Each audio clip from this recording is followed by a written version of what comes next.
To the top, here I go, think I'm chosen to be the king of rock, think the people have spoken. I can hear the tick-tock of the clock, I'm in motion. So now I'm gonna pop, causing all this commotion. Yeah. Hey everybody, welcome back to the Fat Boy Cartel podcast. Tonight we're going to be reviewing Smackdown for May 14th, 2021. But before we get into that review, we had a little bit of breaking news in the world of wrestling tonight. And unfortunately, it is about the passing of New Jack. He unfortunately passed away at the age of 58 from a heart attack, I believe is what it was. So we thought we'd just take a few minutes to discuss his career, our thoughts on him, and obviously our prayers are with him and his family. So, Brandon, why don't you start? I mean, I didn't know, New Jack from obviously ECW. That's where a lot of people probably were known from. I liked him. Him and who was that? Who was his tag partner in ECW? Man, you're asking the wrong guy. I can't remember his name. Yeah, but I remember their matches with Public Enemy and the Dudleys. Mm-hmm. Those are if you get a chance to watch any of those, if they're on Peacock or whatever. The old ECW stuff, and you can watch them. You want to talk about violent? Mm-hmm. Fucking for real. Like that one where he jumped off of the. Oh, I think it was against Public Enemy. He jumps off this balcony or some shit, and it looked like it sucked ass because it's all concrete and tables. And I was like, nah, I'm good. But I like New Jack. The staple gun. That's where we got the idea to do our Hard 10 matches from. Mm-hmm. Was because of his staple gun, and that's why we used the fucking staple gun in those matches. But yeah, I mean, I wasn't as far in on like the deathmatch hardcore stuff like Tony is, so he'll have more insight for you. But like I said, from what I knew of New Jack, I liked him. Mm-hmm. Yeah, and of course Tony's not here with us tonight, but he'll probably be back with us. He'll either give us a little bit of a video about New Jack himself, or he'll probably discuss a little bit about New Jack and his thoughts on him before our Backlash review on Monday morning. So Tony will definitely be around to talk about that. Damon, do you have any thoughts on New Jack personally? Not really, just because I didn't know much of his career or anything. But I mean, sucks. Mm-hmm. Yeah, I mean, I don't think anybody obviously ever wishes for anybody to die. Now, obviously, I mean, I don't want to really, judge the man or anything like that. But obviously, he does have a bit of a reputation of maybe not being the most well-liked guy in the world of professional wrestling. But there are a lot of guys that you could place that stigma on, obviously. And like Ultimate Warrior, right? There's a lot of guys. We can go through the list of people that have questionable. Careers, things they've done, but at the same time, it's still a life that's lost. Right. Yeah, absolutely. That's the bottom line. And at the end of the day, it is, it's still sad regardless. And I hate to say it. Stone Cold say so, though? Yeah, Stone Cold said so. I mean, and of course, my experience with New Jack, I mean, I didn't really watch a whole lot of ECW back in the day. I hate to say it. Obviously, I need to maybe get caught up on some of that stuff. But I mean, I knew of his name, and I had seen the Dark Side of the Ring episode that was done on him. Which, of course, because it's Dark Side of the Ring, they were going to discuss the more darker side of things. Mm-hmm. So obviously, that painted him. Now, granted, he was on that episode describing things that were going on, and he, openly admitted to a lot of it. But I mean, obviously, it's not going to be painting him in the greatest of light. So, as Brandon mentioned, though, we discussed before the show that there are always two sides to the story. So, unfortunately, it's just an unfortunate thing to hear for when anybody passes away. And in this case, it's just unfortunate. Still, pardon my phone there. Still relatively young, I guess. So it's just sudden, and it's a heartbreaking story. So, like I said, our thoughts are with him. At the end of the day, that is somebody's father, somebody's husband, somebody's son. So it sucks. It's not for us to judge anybody, so we'll just extend our thoughts and prayers to him and everybody he knows. So let's move on as best as we can after such sad news to SmackDown this week. The show started out with Roman Reigns coming out to start the show, as he does a lot of weeks, as a matter of fact. First of all, Roman's music is dope. Yeah, and he's had it for a couple weeks now, but it's a nice change of pace. I'm not gonna lie. I like it because it's so arrogant. Yeah, that's true, and that fits it well. It's so pompous that you're like, when you hit the beginning part, you're like, what the fuck? And then, like, That's what I was. I was like, what the fuck? What is this yeah, music? and then like they kind of remixed his old intro, and I was like, Mhm.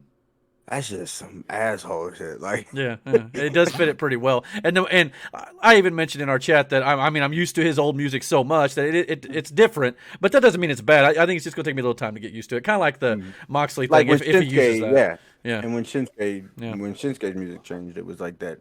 You went to go to sing, and you're like, oh, wait a second, I don't know how to speak Japanese. right. No. But I am glad he's kind of back using his old NXT His old, instruments, which we'll get. I got a little note about that a little bit later on. We'll discuss when he came out to wrestle too. But anyway, the one thing WWE has been doing, and I understand why, it's the middle of the pandemic. They have no crowd. They are piping in chants and crowd noise. I mean, the crowd noise I understand, but they are definitely piping in like "you suck" chants during these promos with Roman.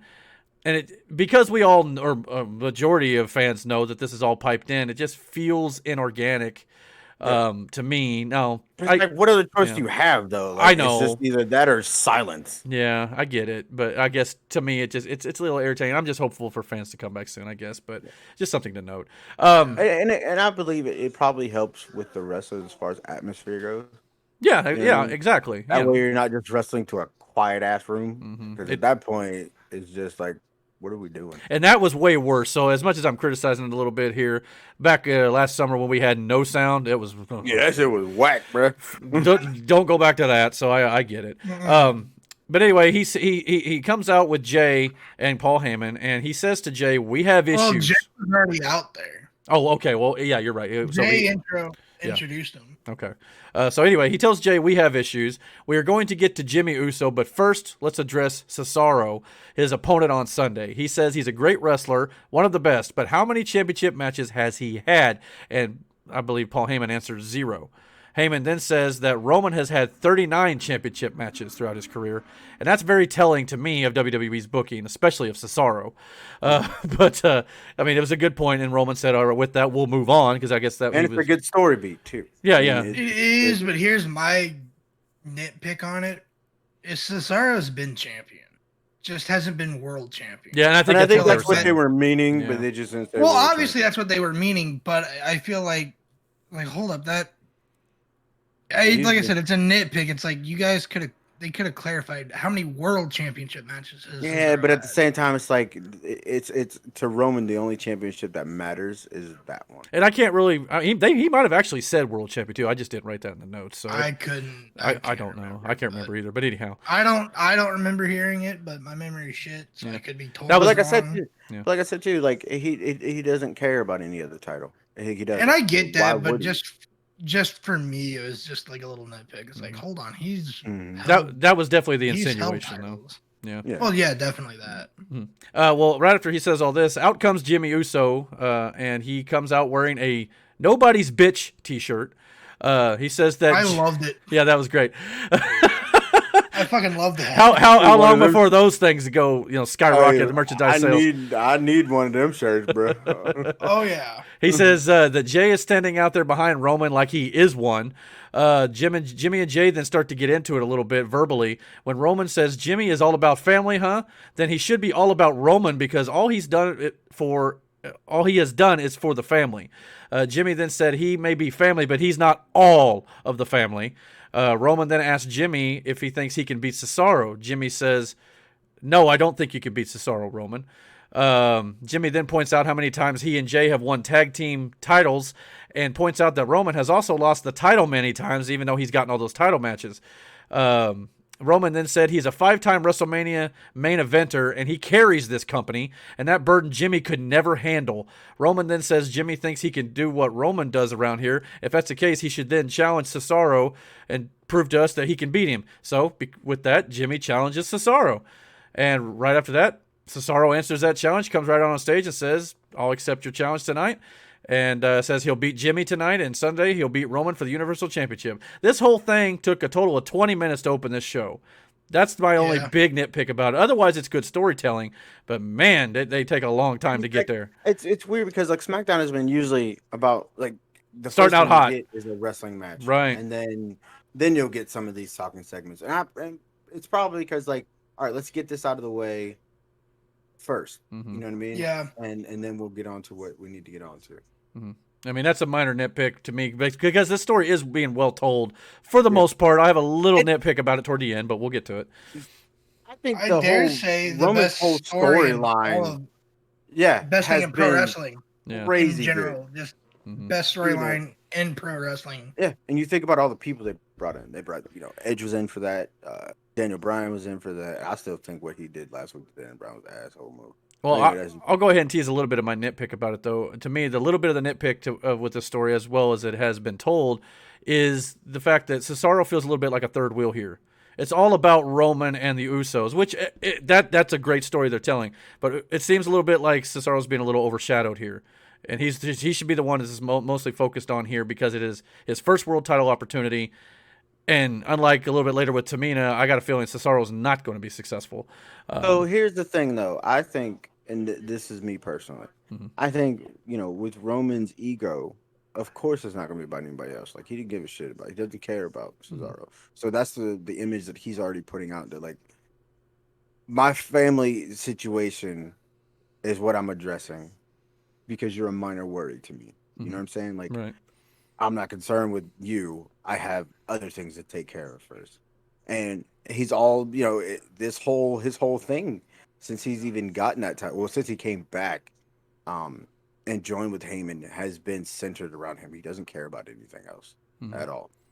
He obviously didn't care about Jay at first because he had no problem beating the shit out of him. Yeah, which they showed tonight, and Jimmy's the one who had to save him, or I think it was like Hell in a Jimmy Cell. saved him. Yeah, Jimmy and that's saved kind of where it all started to unravel there. So nice callback in regards to the video, re-showing that spot to refresh memories because even I had forgotten about it. It was late last year, Yeah. So it That was a a while hell of ago. a match. Dude, they beat the fuck out of each other, but like Jay took a fucking beating in that match. Yeah. Now Jimmy had been out a while though. He was back for that. I'm not remembering. Yeah, that he was wrong. there for that, but I just don't wasn't think he was wrestling.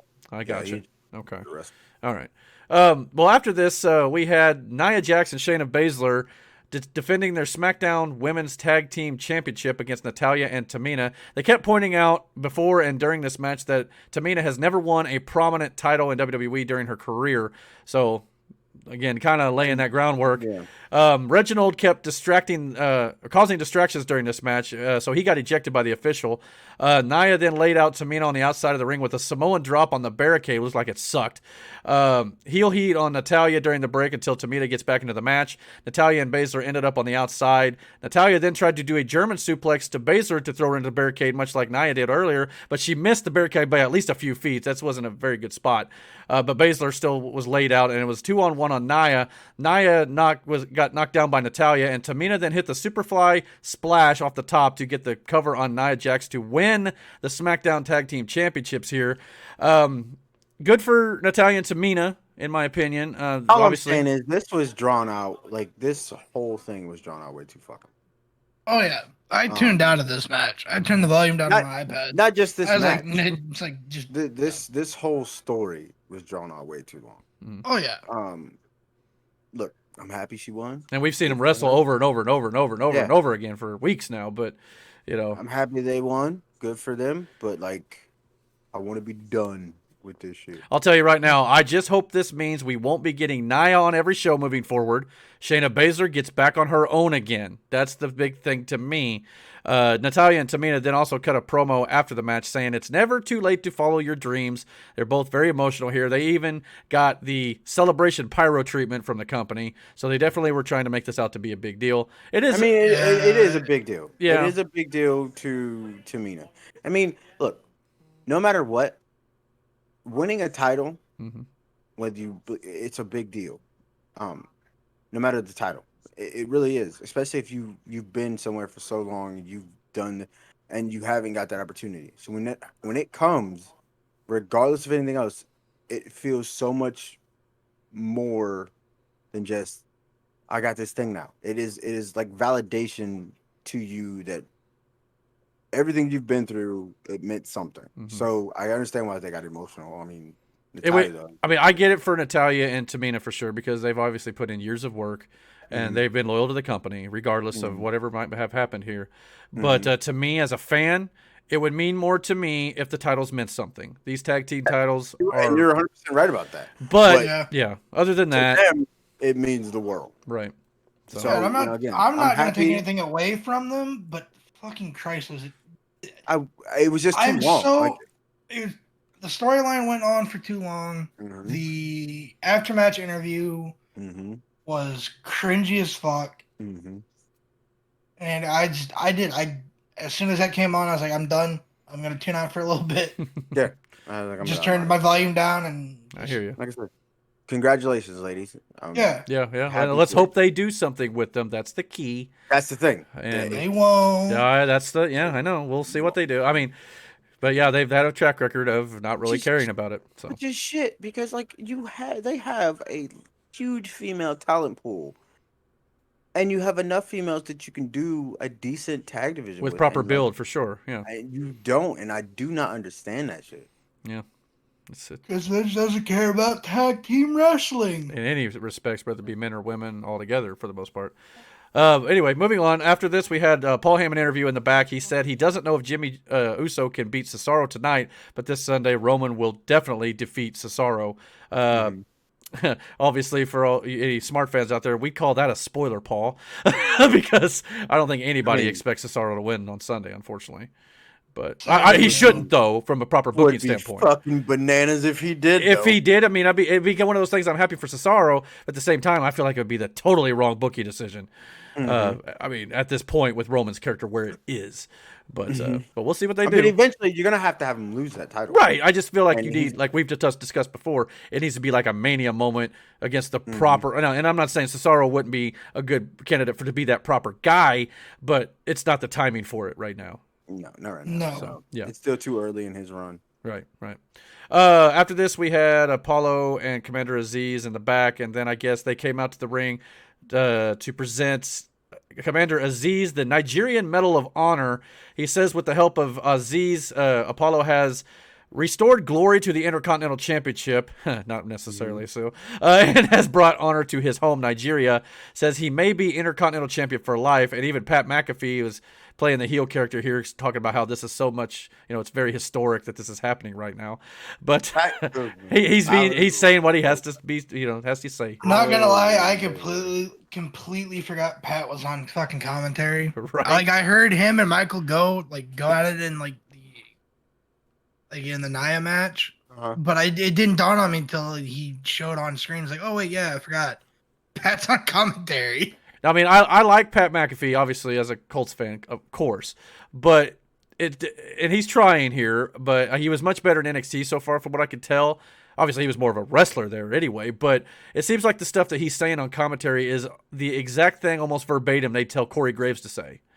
It's like, and I get it, he's playing the heel character and all that sort of stuff, but he's playing. It feels like a carbon copy of Corey Graves when he was on SmackDown, to me, anyway. I don't know. I don't think that's the case. Like, I don't think he sounds like Corey. No. I don't. Maybe it's just me, but anyhow. Big E then appeared on the screen and called it the biggest sham he's ever seen. Says Apollo shouldn't get too comfortable with Big E's Intercontinental Championship, and that's when Sami Zayn comes out on the ramp and mocks Big E for mocking everything. That's kind of ironic. Apollo demands to know what Sami's problem is by disrespecting this Medal of Honor ceremony. Sami said if Apollo was a man of honor, he'd give him a chance to win back his Intercontinental Championship. Yes. That's when Kevin Owens' music hit. We got a bunch of, wrestlers coming out here to confront the champion like we do a lot of times in a lot of those segments. Owens hit his music hit, and he storms the ring to attack Apollo and Aziz. Big E then makes the save on Kevin. No, he stormed it. He went to Sami. Yeah, Sami ran in the ring. Right. Yeah. And then Apollo and Aziz attacked Owens. Correct. That's when Big E makes the save for Kevin Owens. Brawl broke out, so we can all see where this may be going. Sami then attacks Owens, but catches a stunner for his efforts. Big E then drops Kevin Owens. Crews. Yeah. So Big E drops Owens because Owens went to super kick Aziz. Aziz moved and Big E ate it. Yeah. Or Apollo. He went to super kick one of the two. Yeah, so he was retaliating for that, obviously. Listen, if we get a triple threat out of this or a tag, it's going to be a fatal 4-way, I think, which they announced later in the show. Fine with that. So, and that's not the only thing. You have those 4 guys in a fatal 4-way match. I'm there for it. My only nitpick about it is it's going to be at SmackDown next week, not on Backlash. Oh, that's stupid. But yeah, That's that's dumb. dumb. but it'll get some ratings for SmackDown, maybe, I suppose. It will. But anyway, Oh, yeah. Apollo almost got dropped by Big E too, but got away after Aziz saved him. So yeah, they're definitely setting up the Fatal 4-Way. Now, who's to say they won't move it to Backlash? They very well could do that. I don't know, but I think they did announce it for next week though. I'm there for it. That's a good one. Yeah, it'd be a good match, Oh, yeah. absolutely, for sure. But yeah, I mean, we'll see what they do. After this, we had Rey Mysterio versus Dolph Ziggler in the ring. Commentary said that the reason Dolph Ziggler lost last week was because Dolph was ready for Rey instead when he ended up wrestling Dominic. But even though I believe Dolph was the one who challenged Dominic, so this is interesting, like heel writing, I suppose. Yeah. But other than that, I was like, it made a little weird.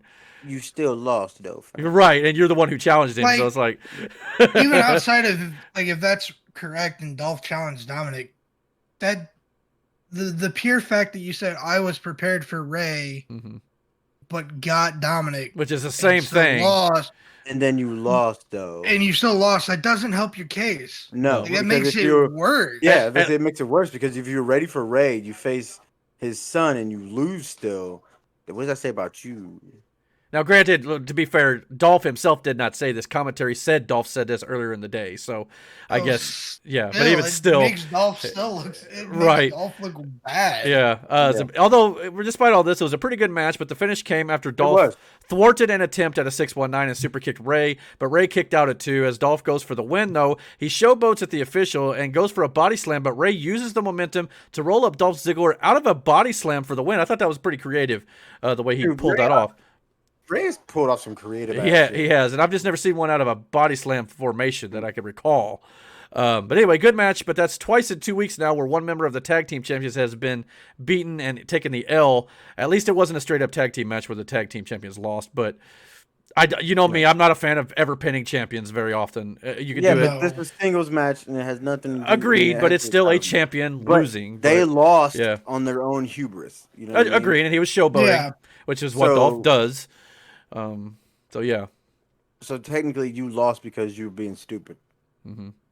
So, which is funny too because they confront him here in a minute, which I'll get into. We had a Cesaro interview after this. Cesaro says it means the world to him to compete for the world or the Universal Championship. He always had this voice that says, "I think I can," even when people thought he'd never make it. He isn't taking Jimmy Uso lightly, but says Jimmy needs to decide if he wants to be like his cousin. At Backlash, everyone is going to recognize him as the new Universal Champion. So just promising a win, like standard, typical promo stuff. Right after this, which is right after the Rey and Dominic match, Rey and Dominic were backstage, and they say they were ready to make history by becoming the first ever father-son team to win the tag team championships. That's when Rude and Ziggler started to walk up and talk trash, even though they just got beat, which is interesting. And said that Dominic should not crawl out of his baby crib on Sunday. Dominic said that they were going to call him, quote, baby champ after Backlash, which I thought was kind of weird. And awkward. Tough talk for Rude and Ziggler, who just lost in the previous segment. So I was just kind of like, okay. They were Dolph and Rude were calling him Baby Dom. Yeah, Baby Dom. Like, yeah. And like right before they left, he's like, "Come Sunday, you're gonna call me Baby Champ." It's like that's not as it's like who writes intimidating this? As you. It's like that's not as intimidating as you think it is, Dominic. Stop It's not. it. It's like one of those like you said it and then you walk away like. Nah, but it's another one of those things where he was probably told to say it. So well, that obviously. too. Yeah. And the one thing with this is, especially that backstage, and it'll probably come with time, but his mic skills are, He's still young, so hopefully. That's what I'm saying. Yeah. Like it'll come with experience, Right. but right now, man, let's not have Dominic talk that much. Despite what he said, though, to their credit, he didn't speak a whole lot during this segment, and he doesn't speak a whole lot in general. So they do know that weakness, I think. The surprising thing is like he can actually go in the ring. Yeah, he can, and I think a lot of Well, that's yeah. been race training and probably other trainers as well. But yeah, absolutely, he's actually pretty surprisingly good. I'm not gonna lie, he's not too bad. He can go where it counts, man. Yeah.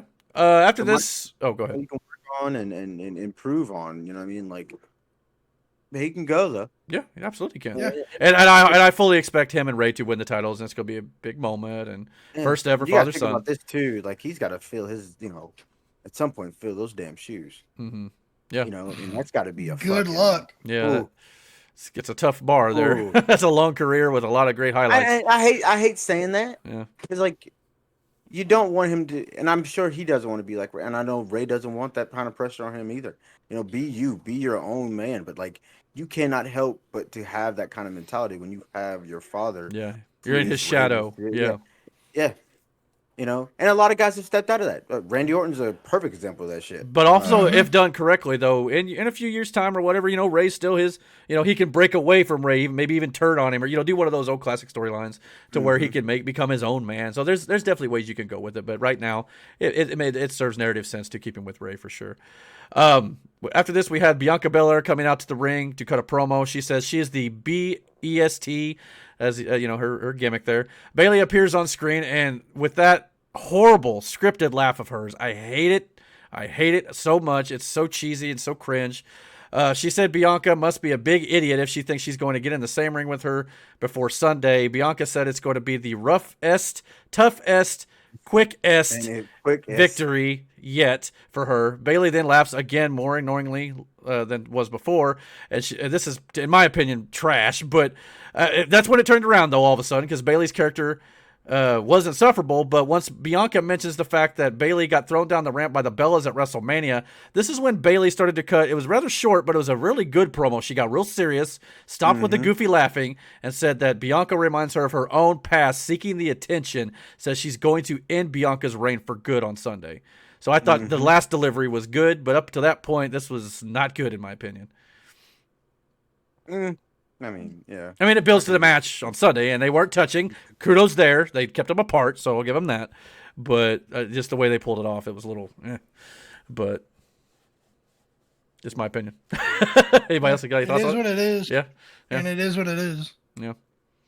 Make sure my dog doesn't get out. Hold on. Oh, okay. Oh, no, keep talking. Don't hold on. Anyway. Continue. Yeah, we're live, buddy. No, I'm just kidding. After this, we had Shinsuke Nakamura came out to the ring. Full entrance with his old awesome theme music, which he's been having again for a while here. The one thing I did note from this new entrance, though, they added an explosion sound effect for when he drops up to the mat and lays down and does his pose. Like, why do you have to continually fiddle with things that are not broken? Like the birds out of the feet. You don't need to add a sound effect here. Stop it. But get help. Yeah. Who books this? No, but anyway, books this shit. Outside of that, I'm glad to see the interest back and all that stuff. Obviously, I'm happy about that. He had also a video promo where he basically says only one will survive this upcoming crash of a match with King Corbin. We also had a King Corbin video. Corbin? Yeah, Boring Corbin or whatever. King Corbin also cut a promo on video package that said Shinsuke has no style, let alone strong style.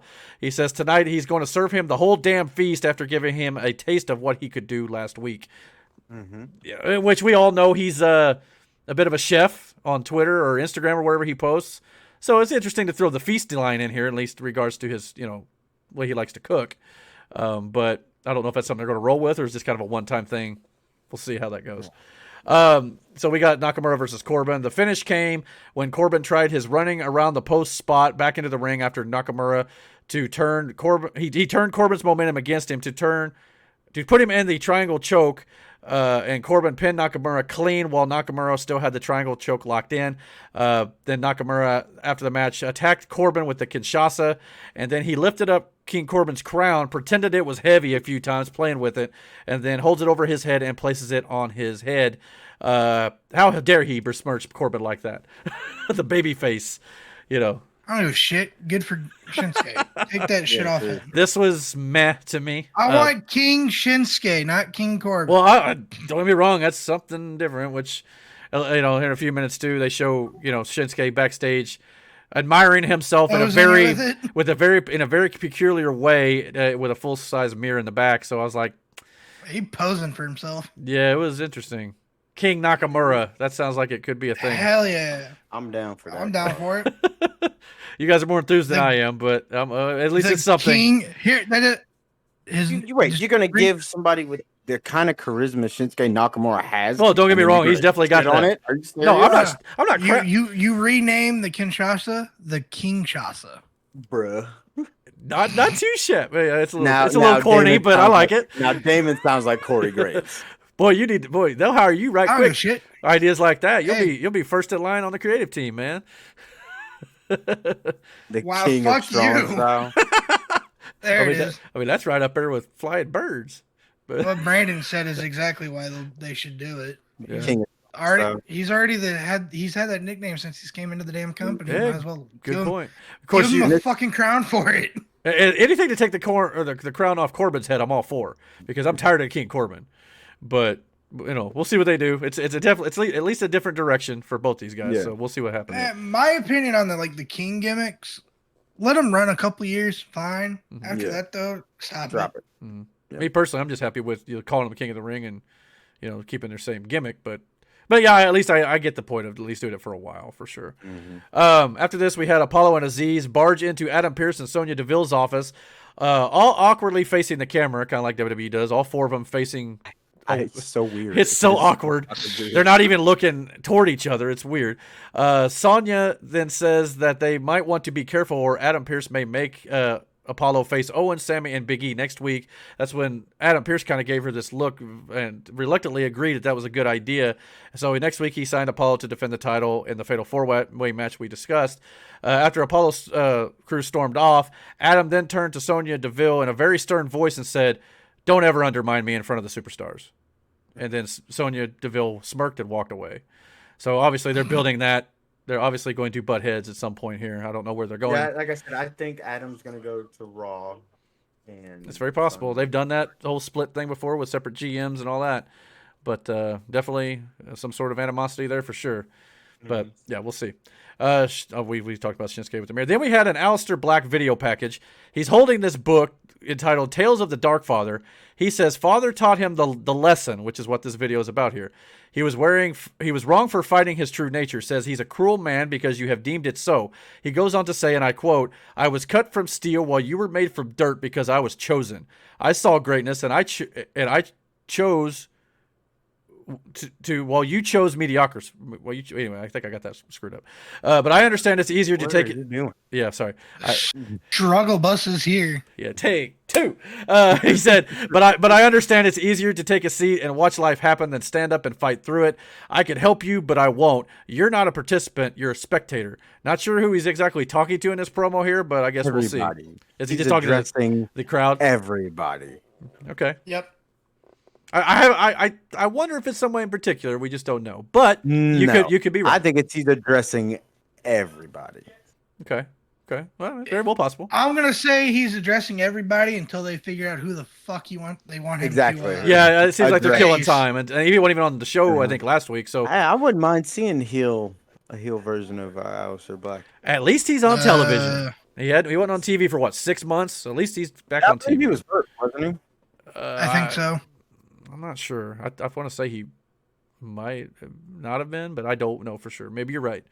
But we'll see. I mean, who the hell knows with WWE though? They'll keep people off TV just because they ain't got nothing to do. Yeah, just ask Keith Lee. Yeah, for sure. Then after this, we had a Jimmy Uso promo backstage. He says that he and Jay would be cool as long as Roman stays out of things, but not a whole lot to see here. It's interesting. Roman's gonna be Roman. It's interesting to note that at this point in the show, we mentioned the other night during our NXT review that in the first hour alone, NXT had 4 matches. We are now 2 hours into the show. We're now entering the main event, and the main event with everything else in the show has only been 4 matches. Everything else has been talking, promo, backstage stuff. 4 matches. So that's what it's always like before a pay-per-view. Yeah, you gotta remember this is the go home show. Yeah, you get way more talking segments to push home the narrative for whatever match they're setting up for the pay-per-view. And as I said earlier, I do admire the fact that some of these participants did not touch each other. That's a plus. But I guess part of me, you could throw some matches on here that don't involve the pay-per-view necessarily. Yeah, you could. To fill a little time. We don't know who all on the roster is actually there. You know what I mean? Yeah, they're probably keeping the locker room kind of. Well, and that's the thing too that I thought of the other day after I think we did the Dynamite review.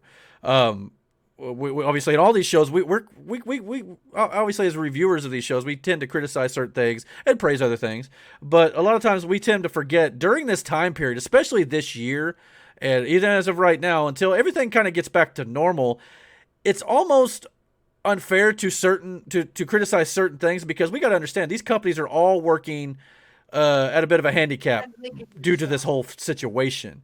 There are certain decisions, obviously, that can be changed or stuff. But like you said, certain people ain't there, so they can't use people, or whatever restrictions they have because they don't have crowds, or there's just certain things that maybe it's not fair all the time. But I think you know what I'm saying. But yeah, it's just an interesting thought I had. But no, I mean you could be right. I mean but like I said, especially with the roster being the size it is, when there's this many, and you're like, oh, I haven't seen him on TV in forever, and it might be a reason why we haven't seen him on TV, right? Yeah. Not that the company's going bad on him or anything, but no, it's like, okay, we don't have anything for you right now, and due to the whole pandemic thing, we cut our roster in half as far as who's in the building, who's here for what. You know what I mean? Well, it's like the whole Keith Lee thing. Going back to that a little bit, I know there was a report at one point Mia Yim had gotten coronavirus. I don't know if Keith Lee ever did because they never said, but I have seen posts from Keith Lee where he's talking about he's still here and one day he will be able to tell what's going on. But right now he's not, and for all we know, it could be something legitimate, and it's not a big deal or whatever. But obviously, people are going to speculate because that's what people do. But I'm just saying, maybe it's sometimes best, especially in this time period, to proceed with caution when it comes to that sort of thing. But anyway, back to the show. The main event had Jimmy Uso versus Cesaro. I thought this was a good, competitive, physical match, especially from Cesaro, as he always does. Jimmy was looking good coming off his year-long ACL injury. He didn't seem to be too rusty, so that's a plus. I liked this match a great deal until the crappy DQ finish when Roman Reigns attacked Cesaro when he was on the outside. I hate when they ruin good matches like this, but Jimmy then scolded Roman after the match for getting involved. Jimmy tries to walk away. Roman turns him around, and they kind of get into it on the ramp. And when that's going on, Cesaro attacks Jay in the ring. Roman saves Jay. Cesaro fights back. Cesaro almost hit Roman with a neutralizer before he dipped out, and Jay saved him. Jay and Roman ask Jimmy to get in and help. Cesaro fights them all off. Roman then backs up the ramp as Cesaro hits 2 neutralizers on Jay to send a message to Roman as SmackDown went off the air. This wasn't bad outside of the DQ finish, but to me it's kind of like the same kind of finish that a WWE show has shown us several thousand times. I'm sure the match Sunday will be good, and the story with Roman and the Usos is what's important here. But unfortunately, I feel like I said earlier, Cesaro's being a little overshadowed by the stuff that's going on with Usos' family. But outside of that, yeah, wasn't too bad. So, thoughts? I mean, the only reason I could see why he would do it, because, again, his whole thing is about being acknowledged. And Jimmy refuses to do that. Right. So it's one of those, fine, I'll give you this opportunity to prove yourself, so to speak, but at the same time, it doesn't really mean much to me because all I care about is the fact that you acknowledge me for who I am. And since Jimmy refused to do so, Roman will continue to stick his nose in his business until so. And it's the same. Yeah, that part was good. I got no problem with that. But like I said, whether you like it, it's not about. And I don't mean it this way when I say it, but in Roman's mind, if you put yourself into his character, right? He could give a shit less about Cesaro, right? It's about Jimmy not acknowledging him for who he is. So as much as it's like, well, I'm sticking it to Cesaro here, it is really him sticking it to Jimmy. He gave Jimmy an opportunity to prove himself, and before that could even happen, he stopped it from happening. Right. You know what I'm saying? Yeah. That's So, very heel tactic for sure.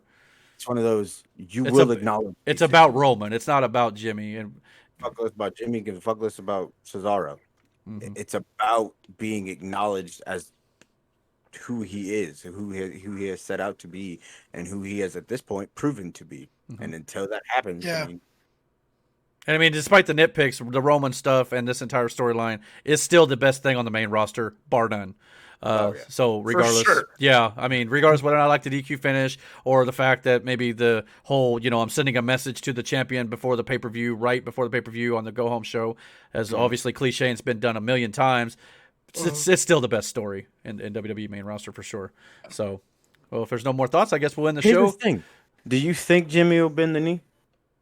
That's the thing that's got me most intrigued for WrestleMania Backlash, even though I hate that they're calling it that. But it doesn't matter. But yeah, to me, for this show, I'm definitely the most interesting thing to me is the Jimmy Uso storyline going into that show. We'll see what they do with the title match, how that all plays out. Because here's the thing. What if the twist was on this whole thing that it was all bullshit? Mhm. Jimmy had Yeah, already aligned maybe he's in himself on it. with Yeah, Roman. there's that. You know what I Or mean? what? And What it are was the? just, it's Okay. one of those kind of fuck yous to Cesaro. You know what I mean? That would Like be. I, Yeah, I think it'd be fucking good it would because definitely be a thing a lot of people won't see coming. no, Well, yeah. But there's also another possibility, even though I think it's highly unlikely. Like we said earlier, it'd be a bad booking decision to take the title off Roman. But what are the odds that Jimmy Uso costs Roman the world title? But here's the thing: if Jimmy Uso is the reason why Roman loses that title to Cesaro, it would make sense in the long run because It now will. you're like Yeah. you'll get that match between Jimmy Oh and yeah, Jay, that'll be a full blown thing at that point. you know, Yep. and this way Jimmy and Jay now confused off to over here, and then you have this thing with Roman and Cesaro. Mhm. You know what I mean? Well, even Cesaro could even go on his own, do other stuff, and just do the Roman Mhm. Uso stuff. But I mean, like I said, I don't think they're going to do that now. No, I don't. I don't either. I don't. I think But it's too early. For if that, they do, but, though, here's the other man. bright side of it. It doesn't. I mean, Roman, I still would think should eat the pin if they do that, because I hate when they try to, Oh, not- Roman would he would have to in this case. But Yeah. I'm just saying the one thing it would do would keep Roman strong. If Uso costs him the title, it wouldn't weaken Roman. Now, granted, Roman could, is not going to be too hurt by any sort of loss anyway. No. But at the same time, Could you imagine where that he's Friday? at, you don't want to weaken him at all, and I don't think this would No, if Jimmy It cost him. wouldn't. Yeah. If Jimmy, say Jay comes out during this match, tries to interfere, Cesaro puts a stop to it a couple of times. All of a sudden, Jimmy comes out, super kicks his brother. Or no, standing there, and Roman's trying to get him to kick Cesaro. He goes to line up the kick for Cesaro, turns around and super kicks Roman. Roman falls back, fucking Cesaro hits him with the neutralizer. Yeah. Gets that pin 1, 2, 3. Could you imagine that Friday? It would have been much better if there was a rage. crowd for that finish. That But too. Well, that, yeah. But the rage that would be rolling through all Roman- hell oh would my break loose the following God, week. dude. Yeah, which I would just have him come in and just destroy the fucking locker. well, on a show we've already found out they're going to have a fatal 4-way for the Intercontinental title, and you put that on the show as well. You've got a pretty Whoa. good making for a good SmackDown next week. Yep. Man, You can make The a whole show out of that anger. right there. Yeah. 'Cause you- Also with that, you could, if you do that with Jimmy costing Roman the title, you could then have Roman and Jay, clean house, get their house affairs in order with Jimmy, Mhm. and have Cesaro go off and do his own thing until Roman gets the get stuff this with whole Jimmy thing done, straightened, Yeah. and then have Roman come back into it. I mean, I like we said, I don't think Cesaro is going to win the title, but I don't think it's so either, but If- I mean that's how I could. right. That's how I That's could. if it That's plays. how Yeah. that's how I would book it. But if Yeah. he does Oh, win, yeah. and let's say Cesaro does win the title, who would he feud with if it's not Roman? Yeah. That's the That's kind of the problem that question. they would be putting Mhm. themselves in, It's and there's easier to nobody. it's easier to have a heel with the title Yeah. because then you have a number of faces who could. Well, challenge even for then, that they still title. don't have a whole lot of contenders unless you No. bring Edge back. But Yeah. but even so, they kind of pinned him at Mania too. He pinned both of them. Now, granted, Daniel Bryan got another shot. Edge, we've not seen since Mania. Who knows what's Yeah. going on there? But outside of Edge, I mean- there's really no even baby faces that are at that level. Maybe Kevin Owens, but he's obviously doing the Intercontinental thing. I mean Seth.